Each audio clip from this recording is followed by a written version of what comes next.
I'm here with Dr. Craig Switzler, who's the coordinator of clinical education and athletic training at the University of Utah.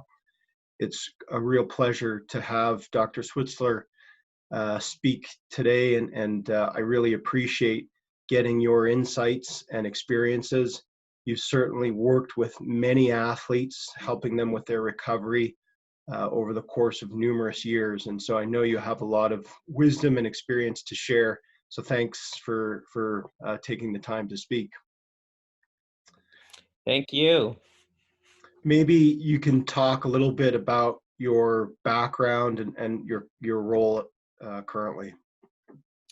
Yeah, so I'm the coordinator of clinical education for the athletic training program here at the University of Utah. It's a position that I previously held a few years ago. I have been at the college level for most of my professional career. I've worked with a number of different sports and athletes. I have done some work in the industrial setting with manufacturing and distribution, as well as in the clinic with more maybe orthopedic patients and those type of things. Mm-hmm. So, in terms of the types of injuries do you treat, do they cover the sort of full spectrum of chronic injuries, musculoskeletal injuries, concussions? Um, Yeah, all of the above. okay. Yeah, everything from there. There's been when I've helped with some wrestling, skin diseases, some of those also kind of weird, illness injuries as well. Yeah. What are some of the challenges in your experience as a athletic trainer that you observe in athletes who are trying to return and rehabilitate from their injury? I guess there's a whole spectrum of challenges from, like an athlete just denying that they're even injured, and especially with like chronic, and just trying to work through it and further injuring themselves, or hindering their return to play, or hindering their return to successful play. um, you have I've had athletes cry on the table when I told them they have to stop. I've had athletes argue with me, that they're not injured. I've had a whole gamut of all types of reactions to that. And I think that the biggest thing is just getting them to, accept where they're at and try and get a good plan for them going forward. Once an athlete has that acceptance and understands kind of the physiology behind it, then they're ready to go. The whole mentality of, I'm an athlete, I can overcome, that starts to kick back in, and they're ready to move on the plan, to get back. Mhm. Do you notice differences in athletes' ability to kind of move, I guess, from that denial to the acceptance and what you talk about, sort of the mindset or approach of doing the rehabilitation and getting back to sport? Yeah, so I think there's a bit of a difference between, again, I've worked with mostly athletes that are younger age, and they tend to have that invincibility component to their mentality, where I can't be hurt, I can't be injured, I've never had this happen before. And so it takes a little while for them to get over that and understand that, oh, it is hindering my performance.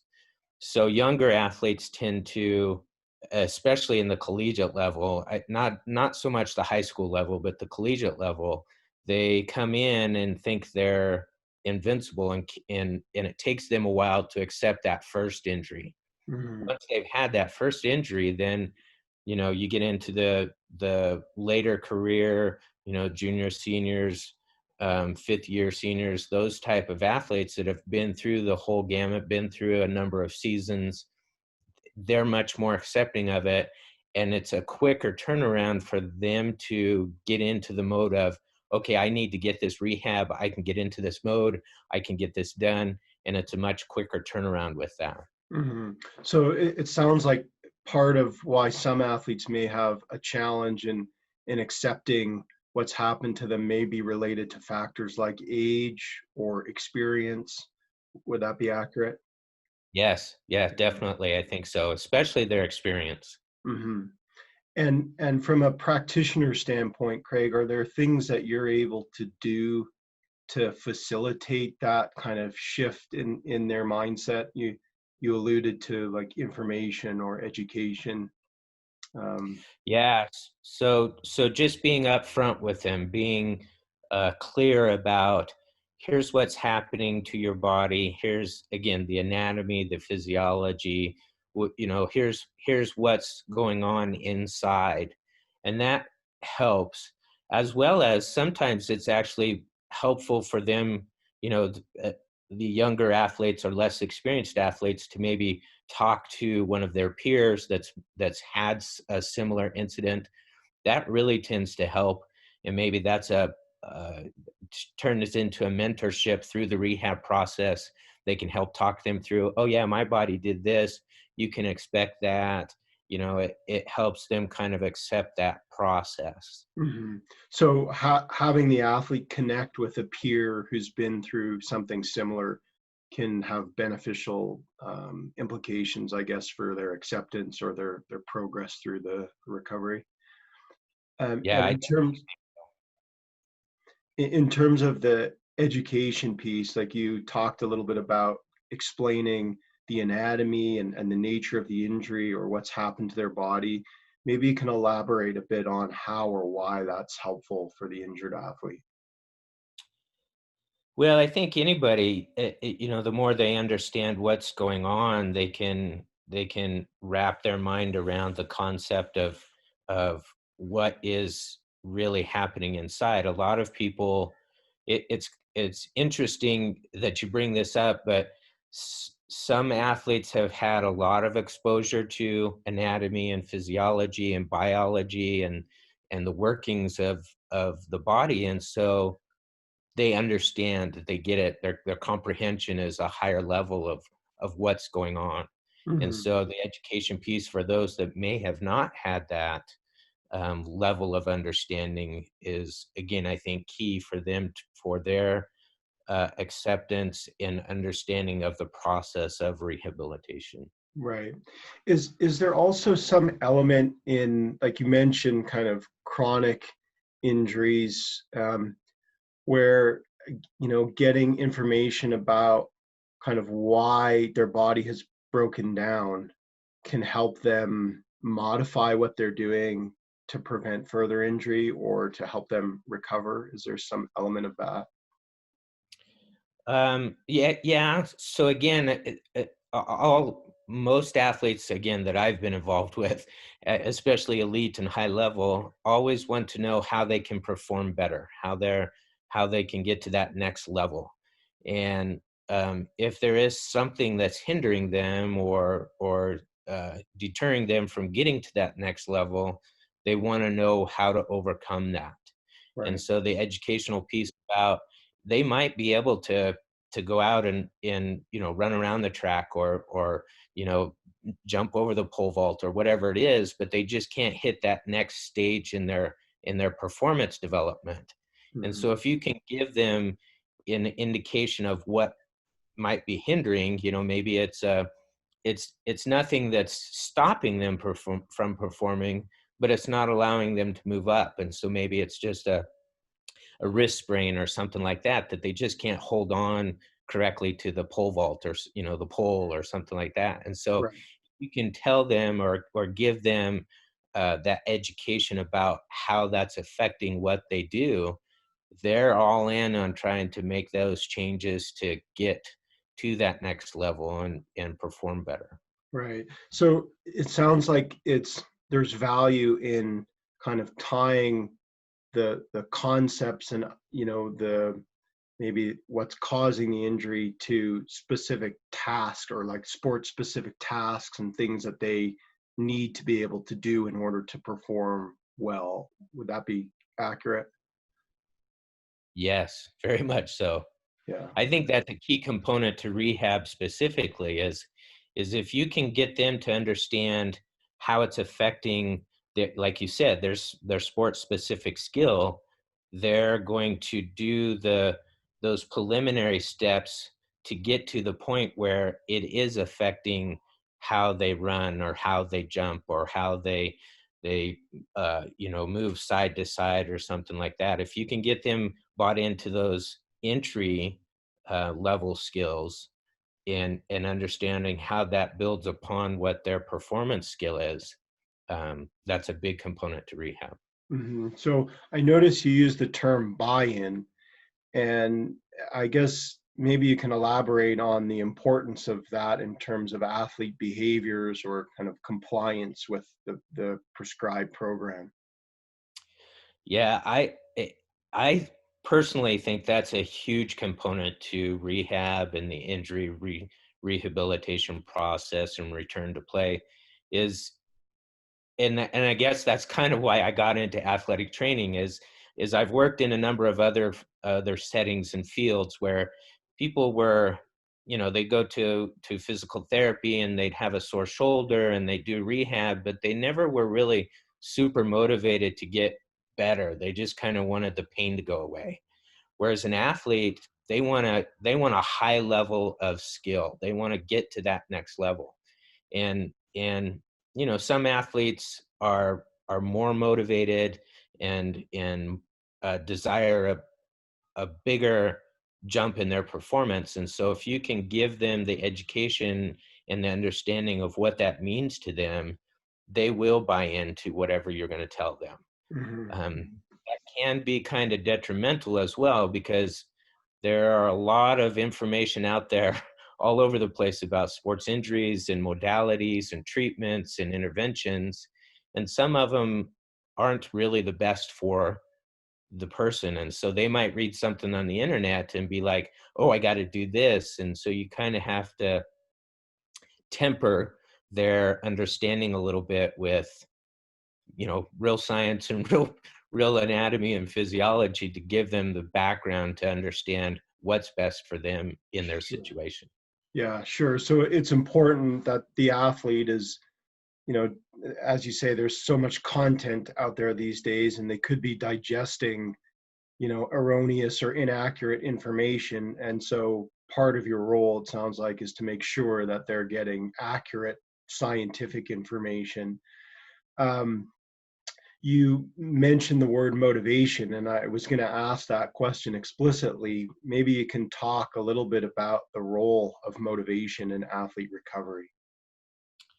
Yeah, motivation again is a big component to rehab and return to play. And like I said, most athletes are very motivated.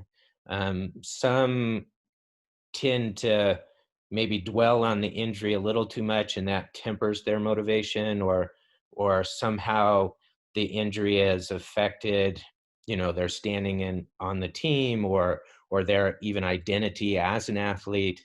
Um, and so that motivation can wane a little bit with the rehab process. Right. But once that motivation is hit, that desire to return to play is attained, athletes are as well as, even like I said, in the industrial setting, some people are motivated by the opportunity to go back to work and to provide for their family. There are different motivations that everybody has for returning to their activity, whether it's a weekend warrior or an Olympian. Those motivations need to be there for them to again buy in and get into that process. Right. So would you say it's important for the athletes to be in touch or aware of why they're coming back and what the motivations are to return to play? Yeah, I think that is a key component, as well as being aware of not just their intrinsic motivations, but the extrinsic as well. Mhm. Teammates, pressuring them, coaches pressuring them, and being able to understand how to work within those maybe pressures to be able to understand where they're at in the process and in moving correctly through that process. Yeah, so I think that's a really interesting point, and maybe you can elaborate a bit on the impact of some of those external factors, such as pressure from others. What influence does that have on an athlete's recovery? Well, I think it can both have a psychological component influence where they get so much pressure externally that they start to overthink things and over process, and it slows them down or scares them so much that they freeze in compliance with such. I do think that there is some of that's necessary, some of that extrinsic, motivation, parents and coaches and teammates, giving them, I guess, maybe positive motivation rather than negative motivation. And so Right. knowing how to process both of those and put them into proper perspective during the process of rehab is critical for an athlete. There Sure. are tons of family pressure and coaching pressure, even teammate pressure that comes negatively and can very much impact the progress for an athlete. Okay. So you make that distinction between positive and kind of negative pressures, and maybe you can elaborate on what that distinction is. Yeah, so I think there are, that there are those coaches that that they want you to do what they want you to do on their time frame, not on the time frame of your body or the injuries time frame. And so there's a lot of, well, you're soft, or you're not putting enough effort in, or you're wasting your time, those type of pressures, rather than, hey, that sounds great, I really appreciate the effort you're putting in, and you're doing a good job. And like, there are so much of that going on, not just from coaches, but from all sorts of other friends, family, support, from their teammates, can go one way or another, that can, again, be negative and be internalized incorrectly, and then bring down that athlete Yeah. rather than build them up.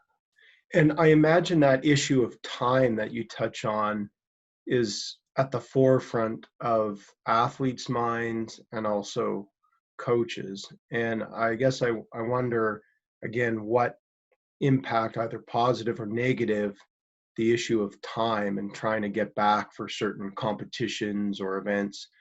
What role does that have in the athlete's recovery? Well, it can, again, be a positive or negative role. Some will be super motivated, and again, super bought into, okay, here's the steps in the process, here's the plan, here's how it works. Their compliance goes up with that motivation. The ability for them to overcome obstacles or challenges during the rehab process can be enforced with a time frame that they see. Sometimes, if it's a season ending injury, and they know they're going to miss playoffs or postseason or something like that, it can affect them negatively, because now they've lost that motivation to get back in a good time frame, and they become lackadaisical, or unmotivated, or um, they're just kind of, well, I don't really have anything to move forward for right now. Hmm. So it becomes a little harder at that point. Yeah, so it sounds like time can kind of be a double-edged sword. Like if there's a specific target that's relatively close or proximal in time that, the athlete, as you sounds like you're suggesting, can be quite motivated. But if it's obvious that they may not be competing for a while, then sort of too much time may be detrimental to their motivation. Yeah. Maybe you can talk a little bit about this idea of athletes meeting certain criteria with their recovery as opposed to trying to return for certain times or within certain time frames. Yeah. So almost every, like, and again, this is very individualized. Like some people are quick healers. Their body responds well to certain treatments or interventions, and so it can be kind of hard for some athletes that see another teammate that maybe has an ankle sprain that seems to be the same type, and they're already out running around and jogging, and this athlete might still be in the athletic training room getting treatment and being braced up and those type things. So it is important though to let athletes know that physiologically your body is going to respond within a certain time frame to certain treatments and interventions, and here's how that plan works. And so when when you work out a treatment plan or a rehab plan with a return to play plan, um, with an athlete, you always want to make sure that they understand the time frame of, here's where this benchmark is going to be, here's where this benchmark is going to be, here's when we're going to allow you to do this, here's when you can return to this activity. And so that is helpful in some ways for them to, like you said, the time frame that may be so long that they can't see the end, right? If you give them shorter goals to hit, they can Mhm. stay motivated with that. Right. Okay. So it sounds like kind of continuing to kind of modify or clarify, the progressions that the athlete needs to meet within certain time frames is important, but also that those time frames are kind of normative, and so what one athlete may experience may be slightly different than another athlete. Would I'm just trying to make sure I'm Yeah, summarizing things accurately. yeah, Um, yeah, for sure. okay. Maybe you can talk about the pain, either physical or psychological, that athletes experience as a consequence of injury or during their rehabilitation. Yeah, so pain is actually a decent guide. It shouldn't be the only guide for progression and those type things, but it definitely plays into how quickly they can progress and where the next step is in the rehab process. So pain is a key component to return to play. Some athletes are able to, again, pain tolerances are different and individualized. Some athletes are able to hit, maybe something that may be a little bit more painful for one, that might not be as painful for another. Again, subjectively, all of that is relative, but um, I think more of that is the psychological component that it plays into. Like athletes are usually um, exposed to pain early on, right? Like they've had probably some injuries before, and Hmm. just being contact sports and those type things, like you get exposed to pain, and so how they tolerate that will play into the progression of that, Hmm. and uh, how they can psych themselves up for that process of pain through the return to play process also can play a big component in it. Sure. Are there any strategies that you would advocate or recommend that athletes could use to manage pain? Well, so I had a graduate student do some research on. Actually, I've had a number of students do some research on, what can be distractions from pain, and so Hmm. like music therapy and self talk and other types of distractions can help if an athlete is experiencing pain during a rehab session or a treatment session. um, I do know a lot of athletes bring in their iPhones and they'll sit and if they're something might be a little bit uh, more painful in their treatment, they'll listen to music or watch a video or something to help distract them from that. Right. So I think there's a lot of that, as well as they talk to other athletes who may have been through this and get their perceptions of where they should be feeling pain, what that pain should feel like. Hmm.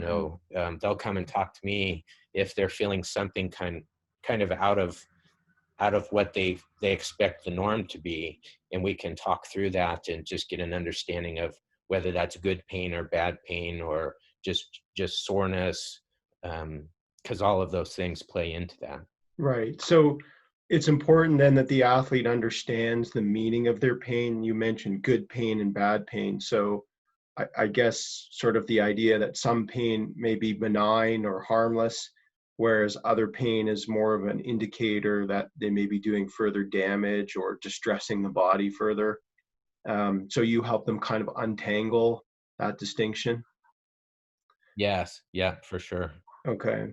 And you also mentioned self-talk. Maybe you can speak a little bit more to that point. Like what is self-talk from your understanding and how do athletes or could they use it to help manage their pain? Yeah, so again, I'm not super up on it, but my understanding is, everybody has a little bit of this dialogue happening inside of them, right? And so if they can if they can change that dialogue from, we talked about negative to positive, if they can change that dialogue a little bit, it'll help to reset the mindset and allow them to be able to maybe handle a little higher load or a little heavier load of pain or something like that. So, just that mental internal dialogue of, hey, I can do this. It's good for me. I'm getting better. Rather than, oh, this pain's so horrible. I can't stand it. Just that shift inside can be beneficial for an athlete. Right. So how they're kind of framing what they're experiencing in terms of pain, or as you say, maybe that ability to kind of shift their thinking from, oh, this is, like the catastrophizing that I think you allude to, this is terrible, this is horrible, to this hurts, but I can work through it, or this is temporary and, I'll be able to kind of continue progressing, or statements to themselves that help them work through the pain rather than having the pain kind of control them too much or kind of negatively impact behaviors. Yeah. Um, so maybe you can, and you've talked a little bit about this already, but maybe I want to come back to this issue about sort of the athlete's thoughts and emotions. And initially, you said for some athletes, in particular, younger or less experienced athletes, there may be challenges accepting the injury. Do thoughts and emotions change, or is there an ebb and flow to thoughts and emotions as the recovery progresses? I think there is an ebb and flow. I think you can categorize it maybe as a generalization of, okay, they've hit the acceptance stage or they're still in the denial stage or Hmm. something like that. But maybe there's a little bit of uh, uh, shift within a parameter inside each of those stages, right? So an athlete might come in and just because of the extreme pain, post acute injury, they're very accepting of an injury. But as that pain starts to subside, they think they're ready to go back out there, and they try something, and now all of a sudden the pain comes back, and maybe it's not quite to the same level, but they're just not ready for that movement pattern or whatever.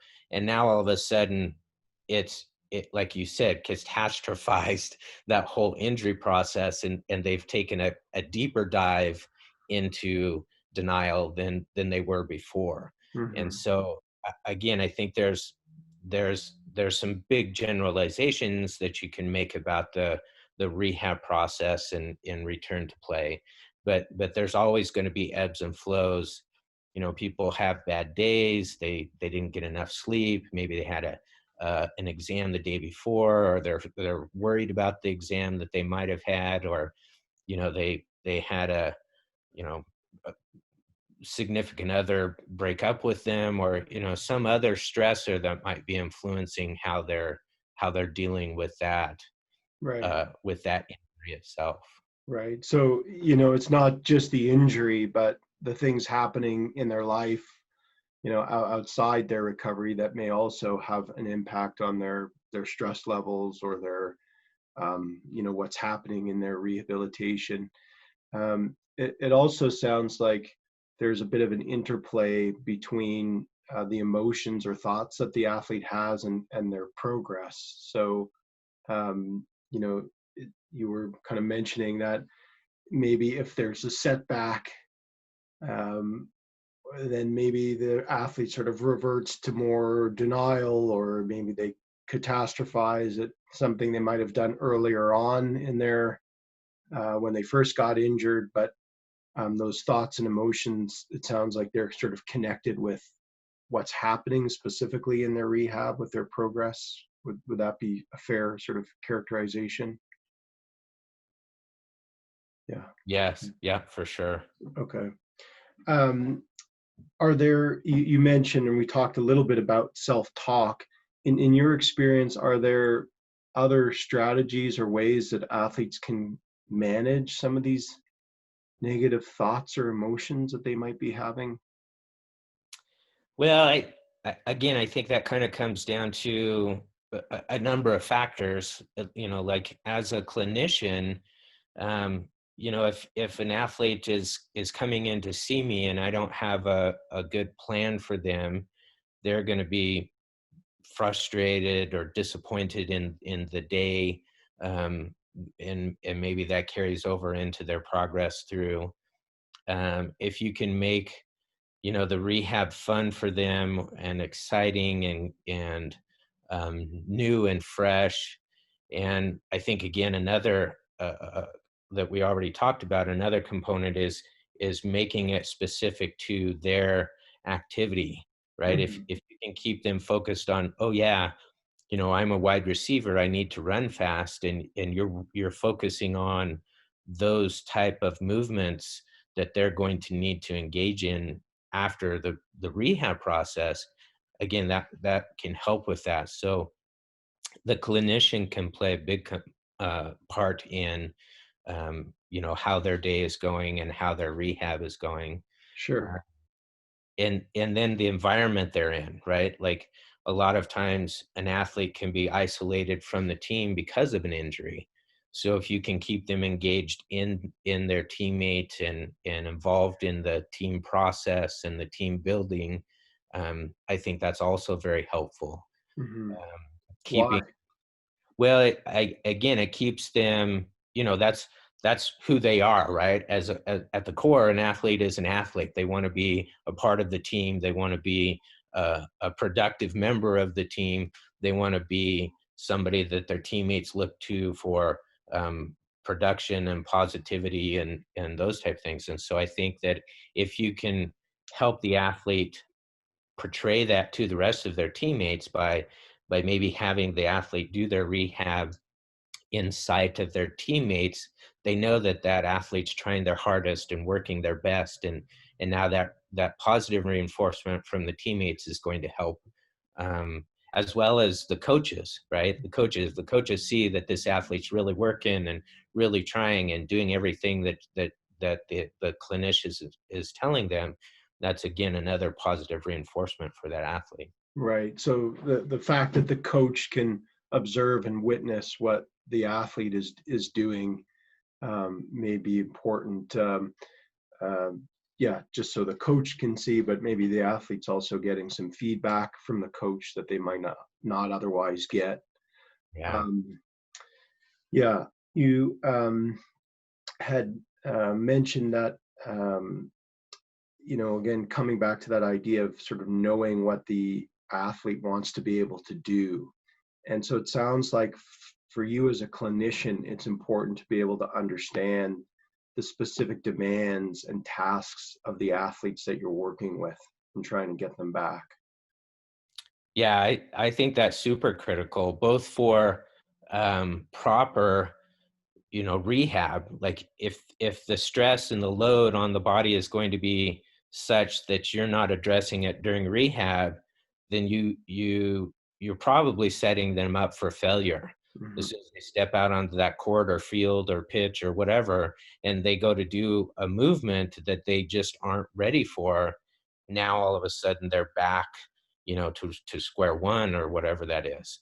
Right. But so that in that aspect, functional movement is key to this. But it also gives them, it's a it's a movement pattern that they've done before, so you don't have to reinvent the wheel for them. They understand what the movement pattern is. It just is, you maybe need to break it down into small chunks of movements rather than, oh, you just need to go run, right? Yeah. So, work on high knees or work on butt kicks or work on, lateral movement rather than a full on 40-yard in and out um, route for a wide receiver type of thing. Hmm. What are some factors, I guess, that build an athlete's trust in their practitioner? Success, I think, is the biggest one. Mhm. Like if the athlete sees success and sees progression and sees caring as well. I think that those kind of two, three things are key for an athlete to trust a clinician is, Mhm. okay, I can see that what they're doing for me is helpful. So I'm going to trust that they have my best interest at heart. Right. And if I get the feeling that they care about my return to play, I will trust that they're going to do the best for me as well. Sure. How do you demonstrate caring to an athlete? I think being engaged with them. So a lot of times, we talked about the athlete going out and maybe doing those activities out on the field or the court or whatever, while the rest of the team's there. But the athletic trainer needs to be engaged with that athlete while they're doing that rehab, um, Mhm. and coaching them. I mean, athletes are used to being coached, and so an athletic trainer, a clinician, has to be able to be there to, okay, that wasn't quite right, or you need to do it this way, or hey, we could probably go a little bit more with this, or giving them that feedback that they have always had as an athlete. That's something they're used to, and so if you can give them that, I think that's helpful. Yeah, I like how you frame that, Craig. So kind of like you're their rehabilitation coach, if you will, and sort of, assuming the same role in some ways as their regular coach, only in the case of rehabilitation by giving them instruction, feedback, modifications, those kinds of things. Yeah, that's great. Um, or maybe you can talk about the role of expectations, athlete expectations, and what their expectations might have on their recovery or their progress. Well, I think that goes back to when we talked about, the mindset of post injury. What, like, some athletes would have this mindset that I got to get better right now, right here. Like, I don't have time to mess around. Postseason's coming up. I'm the star quarterback or whatever that may be, right? And so their expectations might be unrealistic for Mhm. what they're going through. Um, or maybe they're just the opposite, that it's an injury that that maybe they're over dramatizing, and now they think their entire career's over and they're done, and you have to, reel in that expectation that no, it'll be okay, you can get back, we'll work through this. So I think there's again a whole gamut of expectation that you can run into as a clinician, that an athlete might portray, that you need to be able to address and overcome, maybe unrealistic expectations. Mhm. How are there strategies for you as a practitioner? Or, I imagine you've got a wealth of experience, and over time, have you developed ways to manage those expectations, whether they're unrealistic or, maybe they, yeah. Yeah, so there are a ton of ways, right? First off is just education. Like if you can, again, given the background of, okay, here's what your body is doing, here's what it needs, they'll they'll be more accepting of it. Understanding what their skills are going to be, what their demands are, what their position was, what they do as an athlete, and those loads, you can kind of help to frame it in a way that they can understand maybe the process of rehab, so they can understand, okay, if we hit these benchmarks, we'll be working back to that. Hmm. If there are unrealistic expectations that they're just not responding well to the clinician, again, there are those external people, support people that can be involved, a coach, a teammate, somebody that's maybe had the same injury, maybe some I don't know, motivational YouTubes, or Hmm. professional athletes that have talked through about their own injury processes and those type things. So there's always something out there that can help to reframe those expectations. Right. Okay. You've talked about this already, but I want to kind of touch on it more explicitly. What are some of the types of support that injured athletes benefit from or need during their recovery? The types of support. Well, again, depending on the level, right? Like high school, probably their families, their main support. Once they get into college, their friends, their classmates, their teammates, uh, um, coaches. With coaches are a big component to a collegiate athlete. And then, as they work up into higher levels, there's all sorts of other support groups. Um, there can be team managers, or even like team psychologists, or other avenues of support that could help an athlete overcome any kind of uh, inhibition to their rehab process. And I Okay. think a big component to that is lately that's been, the mental health aspect of not just performance, but sports and the human being in particular. Like there are a lot of stressors in all of our lives, and if you're unable to intervene or work through some of those, they can be detrimental to an athlete. Yeah. Given the individuals that you mentioned, the coaches, and I know certainly at the collegiate level, there's a number of individuals involved in the recovery team of the athlete, a sports psychologist, perhaps, or athletic trainers, physiotherapists, the sport medicine doctors, of course, the coach. Um, can you speak a little bit about the importance of communication between the different stakeholders?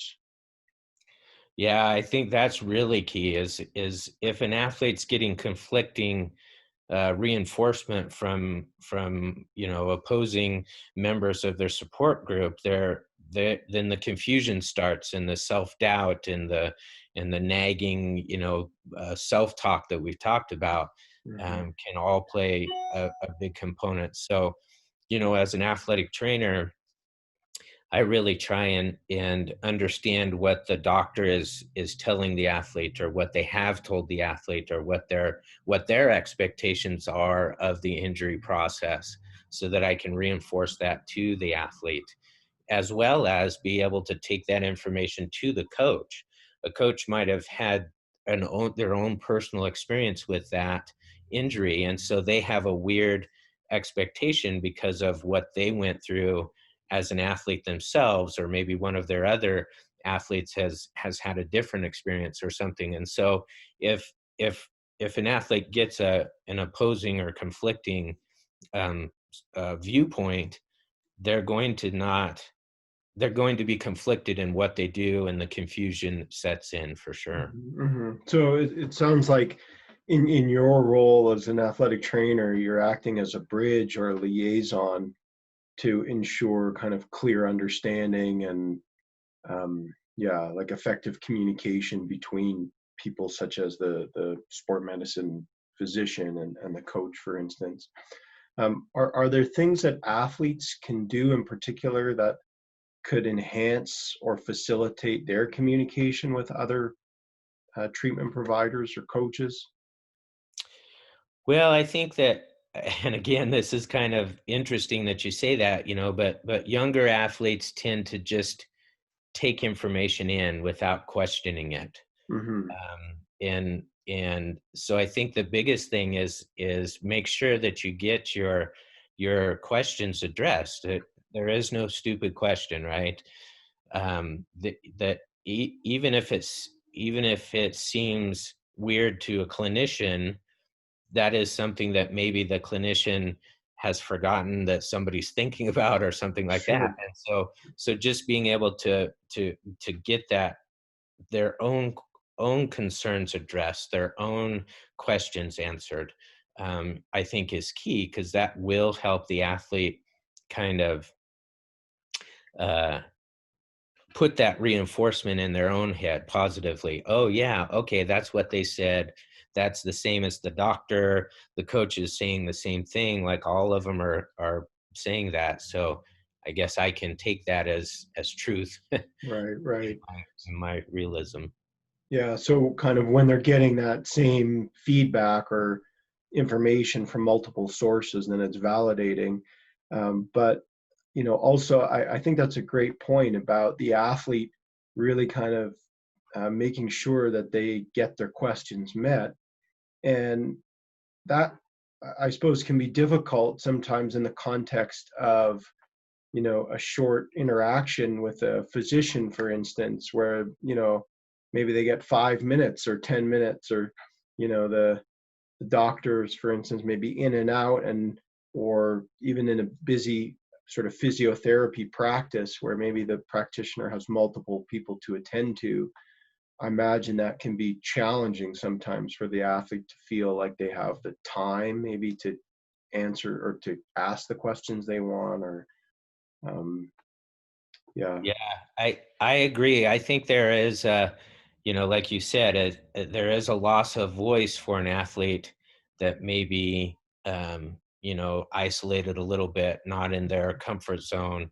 They don't have that same uh, feeling of, hey, I matter to all of these people. And so an athlete that's actively engaged in their rehab process, both on the physical side but on the mental side as well, like, okay, make sure I'm getting my questions answered, as well as I'm giving, as an athlete, my feedback to my clinicians about what I am feeling, about what is happening, about what my body's telling me. Mhm. I as a clinician, I don't know what they're feeling. I can guess because of my background and my training and my education, but uh, everybody is individualized. Not everybody's going to react the same way to an ankle sprain. And so if they're not giving me that feedback, I can't give them the proper protocols. And so Right. being an active participant in rehab is key for an athlete. Yeah, and I think that's also a really important point because, I imagine for some athletes, sort of the ethos or mentality of, well, I don't want to be seen as kind of a wimp, or, someone who's always complaining, and I just better to go about my business and not say anything about it, right? Right. Whereas what you seem to be suggesting is, on the contrary, it's important for the athlete to really be communicative about what they're experiencing, and to indicate, well, I had pain here, or those kinds of things. So that's beneficial for you as a practitioner. Yes. Yeah, for sure. Okay. And to that point about the athlete sort of having a voice, I think you mentioned sometimes that's lost in the process. Like, maybe you can elaborate on the benefit of athletes kind of having their voice heard, or their input integrated into the rehabilitation. Yeah, like we talked about, there are a number of stakeholders in the process of return to play and injury rehabilitation, and the center of it all is the athlete. And so if the athlete's not being heard or not uh, actively participating, then it can be detrimental. Then all of a sudden expectations start to waver, or coaches' thoughts about the athlete start to they start to lose interest in the athlete or their teammates. And the doctors kind of get frustrated with an athlete that may not be telling them exactly what's going on, and so they're just like, well, this the athlete's just not doing what we told them to, and so they're not responding the right way, or something like that. And so Yeah, if an athlete isn't voicing their opinions about what's going on, it can be very detrimental on everybody involved in that. sure. And just what kind of one thing I was thinking about as you're speaking, if you sense, as a practitioner, if you have the impression that the athlete is invested, is voicing issues, does that impact your behavior as a treatment provider towards the athlete? I think I would like to say it doesn't. Yeah, But if I'm getting an active participant, somebody that's engaged and really motivated, like I'm excited to work with them. I'm happy to be there with them. They seem to be happy to be there with me. And so, I'd love to say I treat everybody the same, but if an athlete is super uh, engaged, it's much easier to get them to go where they want to go, to lead them, yeah. guide them. And I think it is an important point, because for the athlete sometimes just to be cognizant or aware of the fact that what they're bringing into the rehabilitation may have an impact on the interest of others, and critical others such as yourself. um, I think it is just worth having kind of some awareness of that, right? And Right, right. um, I think another point to that is that even if it's negative talk or a negative response that the athlete's having, like that, as a clinician, if I'm aware of that, right, I can pick up on that, and I know that, okay, today I need to back off on maybe the physical part of the rehab and engage them more in the mental part of the rehab. Like, yeah, as long as they're still engaged, even if it is positive or negative, there's something happening that I can respond to and as a clinician, feed off of as well. sure. So it doesn't have to be that I want a happy athlete in the athletic training clinic every day. I need to know when they're having a problem so I can assess how that is affecting them, and we can modify and work around that. Sure. And, given the nature of the experience, I'm sure there's going to be many days where the athlete is frustrated, right? Or they're not always happy go lucky and, Right. Yeah, for just sure. gung ho to be doing exercises that, may not be what they prefer to be doing. Yeah. Um, I have a few other questions, I guess, in terms of the kind of stage where the athlete is getting ready to return to play. How um, how do you know when an athlete is ready to return to competitive activity? Well, physically, that may be a little easier to determine. Like, you're giving them tasks that are more and more difficult or more and more involved or something like that. And if they're able to prove that they can put those stresses on the body by hitting the benchmarks that, okay, you need to run this by this time, or you need to hit that high jump, or you need to, like physically that may be a little bit more uh, easily determined. Mhm. Mentally, that might be where the breakdown happens, is that you can give these athletes that benchmark and they might hit it, but you put them out in a live practice or a live skill or a live game event, and they just shut down because they don't maybe trust their own body. Mhm. So you have to be aware of, are they really ready to return to play both physically and mentally? Right. And do they trust their own body? Like some people become so traumatized by the catastrophe of the injury that they just can't overcome that. Oh, if I go out there and I do a cut, I'm gonna twist my knee one more time. And even though their knee is strong and it has the muscle and the balance and strength and power, they just can't mentally trust their own knee anymore. Mhm. So would you say then that kind of both the physical readiness and the mental or psychological readiness are important before the athlete resumes certain activities? Oh yeah, for sure. And it sounds like, or are you suggesting that the two don't always coincide? They do not. I mean, it's not a I don't I guess in my experience, I don't know that I see that as being the norm. Most athletes will respond to the tasks that you give them with the mental attitude that goes with it. Okay. There is that occasional um, self-doubt that somebody tends to carry through the rehab process, even though they've hit those benchmarks. Mhm. They just are uncertain about that live competitive scenario that they're going to be in, where it's not maybe controlled as it is through the rehab process, and Right. that sparks that trauma back into them. Okay. So, in general, or I just want to kind of summarize or make sure I'm clear on your suggestion. Typically, it sounds like if the athlete is able to perform certain physical tasks, then that psychological aspect is generally, or the kind of mental readiness tends to come from that, or generally they are kind of working hand in hand. But there are instances or cases where, despite one's physical readiness, the individual may not be psychologically ready, or they're apprehensive or fearful in some way. Yeah.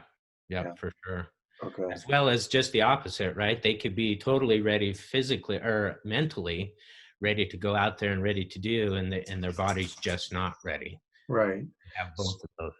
Yeah. So, on that note, would you say that there are times when athletes, maybe their desire or their interest in getting back clouds their judgment about their actual readiness to return, or their sort of physical readiness, if you will? Yeah, and I think that may be a more common scenario than the previous one we just talked about. Right. That most athletes have, as you get to a certain level, and usually that's into later stages of high school or collegiate, you've at least had some exposure to injury, and you're kind of used to maybe going through a long season of 40 or 50 games maybe in a basketball or something, and just being just my low back's just constantly nagging at me, and so you're constantly just in pain, right? And so Mhm. you're like, oh, I can still perform even if I'm in pain. And so when they go through the rehab process, they might think that pain is just a natural process of a body, rather than I need to get rid of this pain to perform my best. So they're so used to having pain sometimes that that's just kind of the norm or the status quo, and it sort of leads them into this false trap of thinking they're ready, maybe when they're not, or Right. that they shouldn't be experiencing that pain necessarily prior to resumption of competitive activity. Yes. Yep. How um, do you work with those athletes when they're, when it's clear that maybe the desire to return exceeds the actual readiness or preparedness to do so? Again, I think that education component's a key to that, right? Like they have to understand what is happening to the tissue, what is happening inside their body, how their body is really responding to those benchmarks that you've set up for them. I always give an example of, you have a window, right, of goodness, of good pain, right? If you don't hit some soreness, you're just not loading the body enough. And if you tend to linger with pain, you've overloaded the body. It's good to have some maybe discomfort, but there's both not enough and too much. So Mhm. you have to hit this window, right, to hit that next level, to hit that next mark. Yeah. So kind of helping them understand, and for you to be clear on what kind of window they're in, or whether they're out of the window you referred to, or it is important in terms of their return. Right. And Yeah. most athletes will comprehend that well enough to understand, oh, I need to work a little harder, or oh, I may need to back off a little bit. Right. You mentioned that in terms of the physical readiness, sometimes that's easier to determine. I guess there's, for certain injuries, there's, I imagine, maybe standardized tests for balance, strength, proprioception, those kinds of things. From a practitioner standpoint, are there signs or indicators for you that the athlete is mentally ready to return? I think I think again, going back to the engagement in the rehab process, like if they are engaged, not just physically, but they're giving you the feedback, they're telling you what they're feeling, they're telling you how they slept overnight, or if the pain lingered, or oh, I after I did this was what was happening. I think those are components to somebody that is understanding what they're going through. Right. If there's just no, there's just a flat affect when they're coming into the athletic training room, and they're just going through the process or the steps, but there's no, one way or another, there's no emotion. I think that is a key component to whether mentally they're ready or not. Right. Okay. So I think that's really interesting because it sounds like, kind of readiness to return isn't just about kind of, the time frame right before you're about to compete, but what's been happening right from the start of rehabilitation, or sort of as the rehabilitation progresses, and things like their engagement or their affect, and the behaviors, I guess, that you observe over the course of their recovery. um, yeah, you know I, I I like that idea, because I imagine for many athletes, maybe they're not always thinking about that point necessarily. um, so um, a few other things. Are there any benefits to an injury, or is it just a negative experience? Well, hmm, that so maybe there's a benefit, right? Like somebody that comes in and a younger athlete, um, and they've never experienced an injury, and they've never experienced pain, and they've never experienced setbacks. An injury can allow them to build their mental toughness, and actually understand that their body might not be uh, as as a well-oiled machine as they Yeah, thought it was, right? yeah. So invincible. And so they can turn around, and now all of a sudden they're in the weight room all the time, and they're talking with their coach on how they can get better, and there's now different motivation in their process of being an athlete because of that injury. Right. Okay. So maybe it heightens their motivation to engage in their sport, but it also sounds like it might, on a behavioral level, impact their sort of injury prevention measures, or they kind of engage in exercises that may mitigate future injury? Yeah, I've had a number of athletes, again, younger athletes come in and they've never really paid attention too much to nutrition, and then Mhm. all of a sudden there's a nutrition talk when they've had an injury, and now it's a big component to where they are as an athlete, not just an injured athlete, but as an athlete on a whole. Right, right.